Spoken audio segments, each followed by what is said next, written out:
अस्सलाम वालेकुम। कैसे हैं आप सब? उम्मीद करती हूँ ठीक होंगे। तो आज की हमारी रेसिपी है ब्रेड और आलू के नगेट्स। तो चलिए हम ज़्यादा टाइम नहीं लेते, स्टार्ट करते हैं। एक पैन में हमने 2 से 3 टेबल स्पून ऑयल लेना है और उसके अंदर हम लोगों ने लहसुन को डाल के हल्का हल्का फ्राई कर लेना है। और जैसे लहसुन की हल्की हल्की खुशबू आनी शुरू हो जाएगी तो हम लोग इसके अंदर सब्ज़ मिर्च और प्याज डाल देंगे और उनको हम लोग लाइट ब्राउन कर लेंगे और सॉफ़्ट होने तक उनको ना हम लोग पका लेंगे। तो जैसे वो सॉफ़्ट होगा तो फिर इसके अंदर हम लोग स्पाइसेस ऐड करेंगे। स्पाइसेस में जाएगा नमक, काली मिर्च और साथ थोड़ा सा गरम मसाला और साथ में जाएगी लाल मिर्च हाफ़ टी स्पून। सारी चीज़ें हाफ़ हाफ़ टी स्पून जाएगी और इसको अच्छी तरह हम लोग मिक्स कर लेंगे।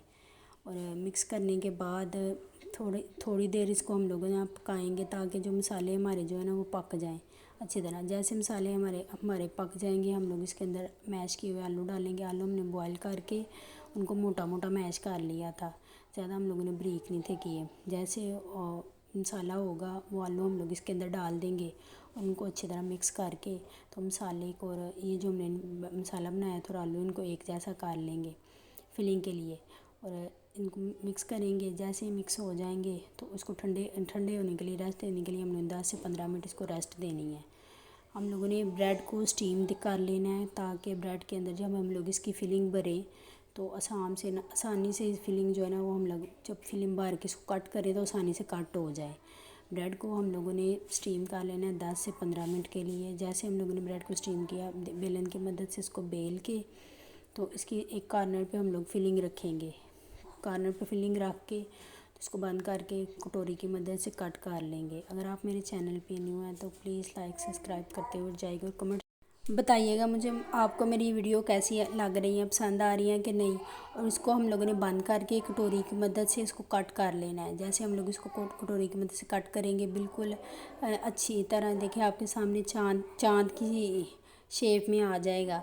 तो इसको हम लोग उसके बाद हाथ पे पानी लगा के इसको दोनों साइड से हल्का हल्का प्रेस कर लेंगे और स्लरी तैयार कर लेंगे। उसके लिए हम लोगों ने 4 से 5 टेबल स्पून मैदा लेना है और मैदे के अंदर थोड़ा सा नमक डाल के हम लोगों ने पतली सी स्लरी बना लेनी है। उसके बाद हम लोग स्लरी के अंदर डिप करके तो इसको हम लोग फ्रेश ब्रेड क्रम्स के में डाल के उसको कोट करके तो सारे हम लोग तैयार कर लेंगे। ऐसे ही सारे तैयार करने के बाद एक पैन में ऑयल गरम करेंगे और उसके अंदर 1 बाय 1 डालते जाएंगे और एक तरफ से ब्राउन करेंगे।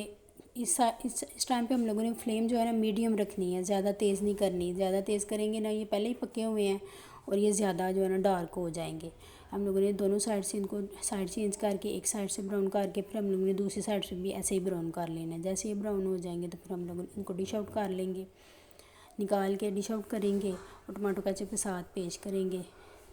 देखिए कितने क्रिस्पी सॉफ्ट बनते हैं, अंदर से बाहर से क्रिस्पी बनेंगे अंदर से सॉफ्ट और बच्चों को ये बहुत ज़्यादा पसंद आएंगे क्योंकि ज़ाहिर सी बात है आजकल के बच्चे खाते ही यही चीज़ें हैं। ये खोल के दिखाती हूँ अंदर से देखिए सॉफ्ट है। वीडियो